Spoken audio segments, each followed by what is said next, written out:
Donc chaque matin, je viens à l'école. Donc je dois savoir comment s'appelle mon école. Mon école s'appelle Soleil. Voici le Soleil. Votre école s'appelle Soleil. Et vous, vous êtes les rayons. Les rayons de Soleil. Et votre école s'appelle Soleil. Votre école s'appelle Soleil. Très bien. Bravo. Bravo. Aïe, aïe, aïe. Aïe, aïe, aïe. C'est super. Je m'appelle Aïcha Ndiaye. Je suis la présidente de l'antenne de Mbour et vice-présidente nationale de Enfants Soleil au monde. J'ai un fils de 9 ans qui est à la trisomie 21. Donc au début, voilà, c'était la bombe. Donc les premiers jours étaient les moments de pensée négative. Pourquoi moi? Donc c'était ça, mais alhamdoulilah, l'évidence s'installe et la nature est bien faite et l'amour inconditionnel est là. Moi-même, je me posais des questions de ça. Est-ce que lui se rend trisomie? Après, il grandissait, je commençais à voir les traits.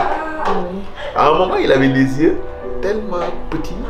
Maintenant, il a les yeux ouverts. Et à un moment, je dis, mais ça en japonais. Donc, c'est que nous, on avait l'expérience de voir des enfants comme ça, on les appelait des Mongols. Et je n'aimais pas ce mot. Mais c'est dit, donc moi, j'ai un enfant mongol alors. Et depuis lors, j'ai banni ce mot-là. Nous qui sommes dans les régions, notre première difficulté, c'est le manque d'information.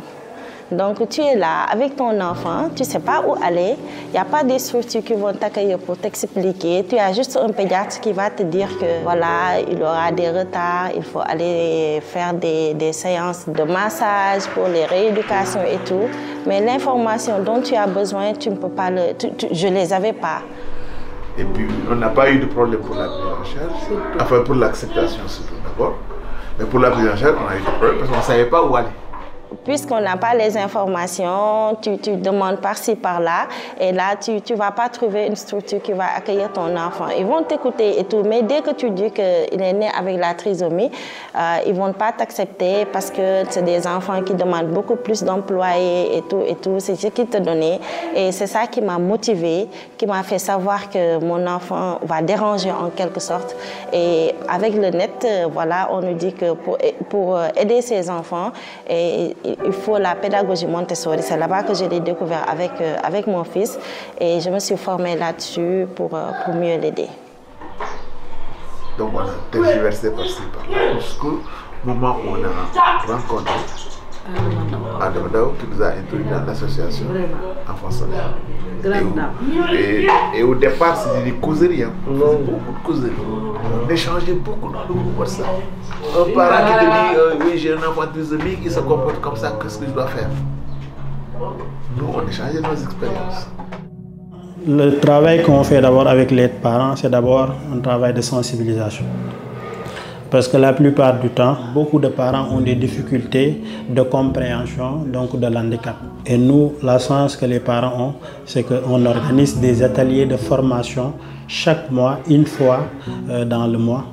Donc pour aider les parents à bien s'imprégner de l'handicap de leurs enfants, pour avoir les compétences nécessaires pour que ces parents-là soient aptes, soient ressourcés à bien répondre aux attentes, à répondre aux besoins donc, des enfants à la maison. Ça nous aide à assurer un peu ce qu'on appelle la continuité du travail qui se fait déjà à l'hôpital du jour. Le parent ou bien les parents ont aussi une place vraiment fondamentale. Donc il n'y a pas de prise en charge sans le parent. D'ailleurs, j'ai l'habitude de leur dire que c'est le parent qui est le premier thérapeute de l'enfant.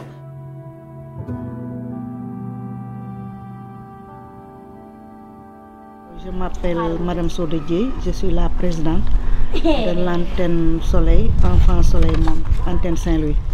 Elle s'appelle Ndeye Koura Sow, c'est la maman de l'enfant Soleil, Yat Diop. Elle est venue, elle vit ici dans cette grande famille, dans cette concession. Mais Dieu a fait qu'il a eu 2 enfants, une fille et un garçon, qui sont des enfants autistes. Donc c'est pas facile. La fille, jusqu'à présent, elle n'arrive pas à parler. Donc elle ne parle pas, elle a des problèmes de langage. Contrairement aux garçons qui, nous l'avons bien accompagné à l'école préscolaire du village. Et aujourd'hui, on voit qu'il fait des bons extraordinaires. Il arrive à dire bonjour.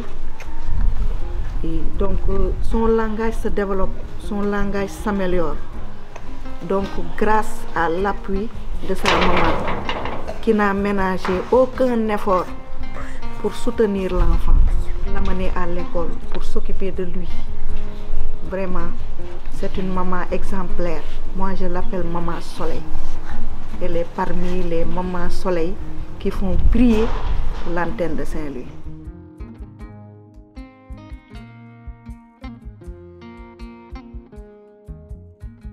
Voilà, aujourd'hui je suis enseignante certes, mais c'est Enfant Soleil qui m'a motivée en 2020, m'a fait savoir que coûte, ton enfant devait aller à l'école. Parce que j'étais découragée à un moment, tu es là, on te dit, on ne peut pas l'accepter juste parce qu'il est né avec la trisomie. En tant qu'enseignante, je travaillais dans une école, je me suis dit que pourquoi aider les enfants qui ont le choix. Et j'ai parlé avec Ada, on a créé l'antenne de Mbour et là je suis là pour aider ces enfants, travailler avec eux et voilà. Voilà, bonjour, je m'appelle Maman Bey, le directeur administratif de l'association Enfant Soleil du centre de la Maison Jaune, situé à Malika. La situation au Sénégal, c'est un peu complexe par rapport à ce public. Parce que c'est des enfants qui, à la base, ne sont pas vraiment acceptés par la société. Donc on travaille pour que ces enfants soient acceptés comme les autres enfants. Oui, il y a des gens peut-être dans la rue qui le regardent d'une manière très bizarre. Bon, je dis rien quand je vois ça. Je laisse la personne venir. Il y en a qui ont le courage de dire mais pourquoi il est comme ça. Après j'explique aux gens. Quand j'explique, tout de suite, les gens sont... Et puis comme lui, il aime les gens, il aime aller vers les gens. Les gens l'acceptent tous. Parce que l'objectif, c'est de les aider à monter en compétences, d'autres sur le plan cognitif, d'autres sur le plan verbal du langage, d'autres sur le plan des habiletés sociales. Parce que le projet que nous avons, c'est d'aider les enfants à avoir donc, des attitudes, de les insérer sur le plan scolaire, puis de les accompagner et de les insérer sur le plan professionnel. Ici, je suis éducatrice spécialisée, en même temps responsable pédagogique. Parce que cette année, on a ouvert l'école Soleil.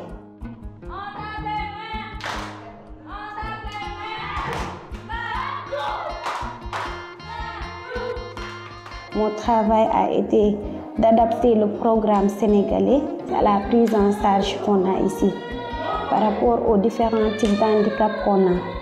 On a essayé d'adapter le programme en confectionnant des projets individualisés pour chaque enfant. Donc nous faisons de notre mieux pour qu'ils puissent aller à l'école, avoir la même chance que les autres. C'est 17, 18, 19, 20.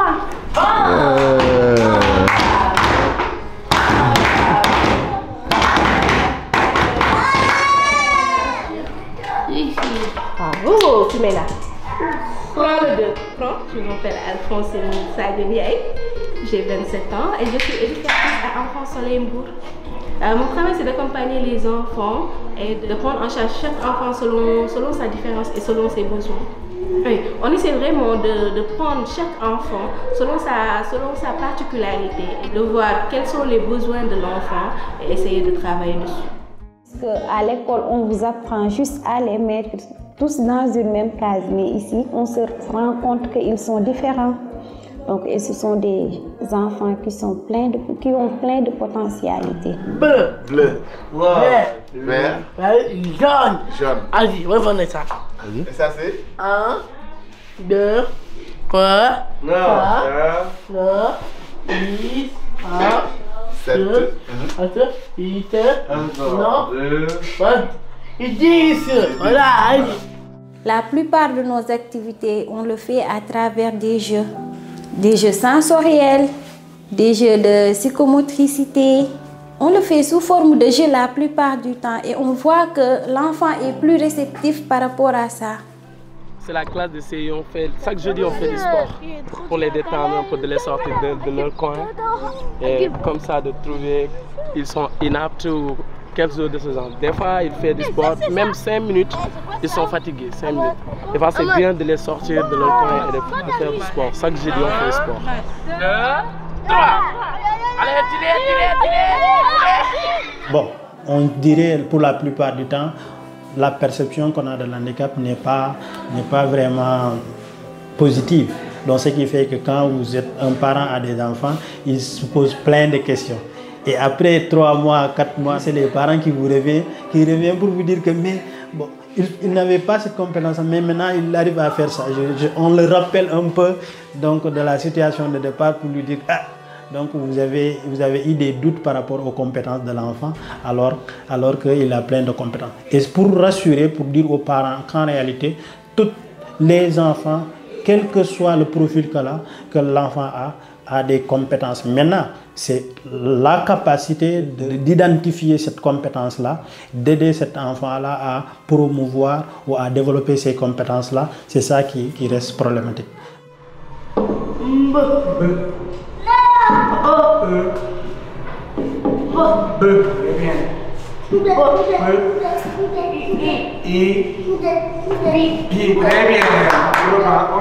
Parce que moi, c'est avec Enfant Soleil que j'ai entendu même le mot orthophoniste. Je n'avais pas l'information qu'il fallait. Je ne savais même pas que mon fils devait être suivi par des spécialistes. Donc, je l'ai su grâce à Enfant Soleil.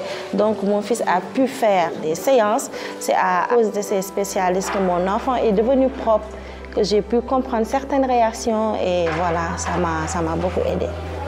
Il commence à évoluer. Sur le plan de la motricité, vraiment, après le bilan qu'il a fait avec Enfant Soleil, on a vu vraiment une progression, une nette progression par rapport à Moustapha. J'ai vu la méthodologie qui s'utilise et vraiment, j'ai confiance.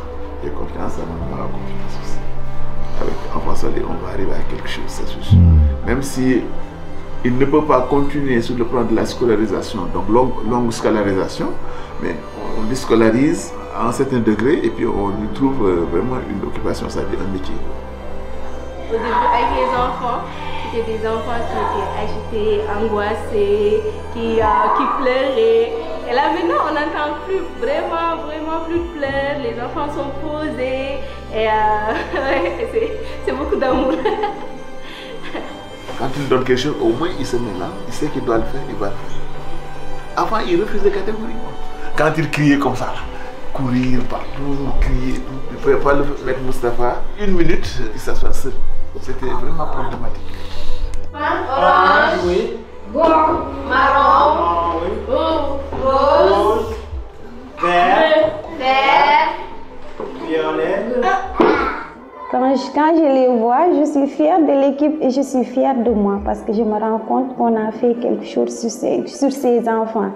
On avait juste 15 élèves l'année passée et aujourd'hui on se trouve avec plus d'une 50aine d'élèves. Donc, je pense que c'est une chance ou une bénédiction pour les parents parce qu'il y a énormément d'enfants qui sont dans les maisons et qui n'ont pas où aller. Puisque au Sénégal, on parle d'éducation inclusive, mais en quelque sorte, on ne prend pas en compte ces enfants. C'est des initiatives qui doivent être dupliquées dans les régions, qui doivent être dupliquées dans les zones les plus reculées pour permettre aux enfants donc, de bénéficier donc, de ça. C'est pour ça qu'avec Enfant Soleil, nous visitons les coins les plus reculés du Sénégal à la rencontre d'enfants oubliés qui n'ont aucun moyen d'être pris en charge, comme ici, dans la commune de Nemataba, à côté de Vélingara. Il parle normalement, mais parfois, s'il est effacé, pour que vous communiquiez avec lui, c'est difficile. C'est difficile parce qu'il va oublier trop, il oublie trop. On l'entre à la Dara pour apprendre. S'il apprenait là-bas, s'il vient, je lui demande qu'est-ce que tu as appris. Il faut qu'il science.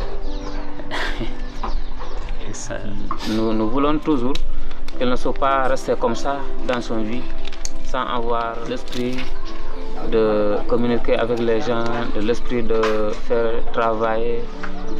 Et toujours, tu sais, si tu ne fais rien, il faut que tu demandes quelqu'un, aide-moi, aide-moi. Mais si tu as ton mien, tu vas faire ce que tu veux.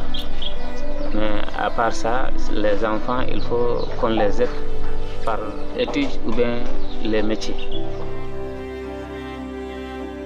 À l'école, les gens le rient pour le pouvoir, le langage, c'est pas clair.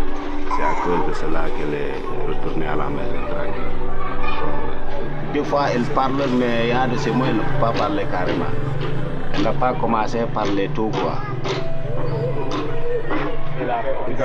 Non, non, non, elle n'a jamais été ici. Jamais été ici ensemble. On se débrouille avec elle ici.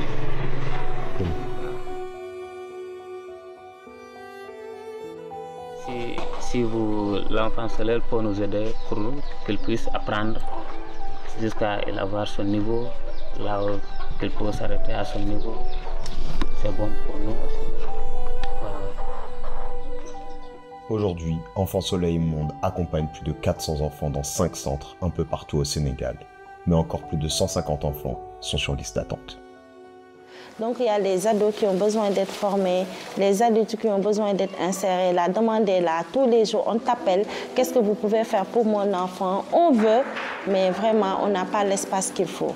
Non seulement il n'y a pas assez de personnel qualifié pour la prise en charge, mais également il n'y a pas assez aussi de structures qui peuvent accueillir donc, les enfants. Donc ce qui fait que des initiatives comme ça vraiment permettent de soulager pour la plupart des parents, d'avoir ne serait-ce la possibilité d'avoir un centre où ils peuvent aller, soit rencontrer des spécialistes, mais également pour d'autres avoir la chance d'avoir un encadrement ou un accompagnement qu'il faut pour leurs enfants.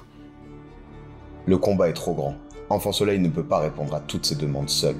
C'est pourquoi nous avons décidé de nous unir avec d'autres organismes pour créer l'Alliance pour l'inclusion.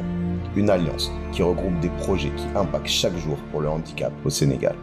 Mais pour faire du Sénégal un pays d'inclusion, nous avons besoin de vous pour que tous ces enfants puissent être pris en charge gratuitement. Les moyens financiers ne suivent pas parce que le prise en charge est très très lourd sur le plan financier. Parce que là, quand tu l'amènes dans des structures adéquates, ça est spécialisé, donc tu peux le traiter, tu peux le prendre en charge. Je ne vous dis pas les coûts. Hein. Tellement quand il est malade, je suis presque perdu.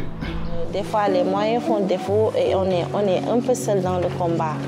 Le coût de la prise en charge varie entre 150 et plus de 300 000. Et ici, on le fait gratuitement.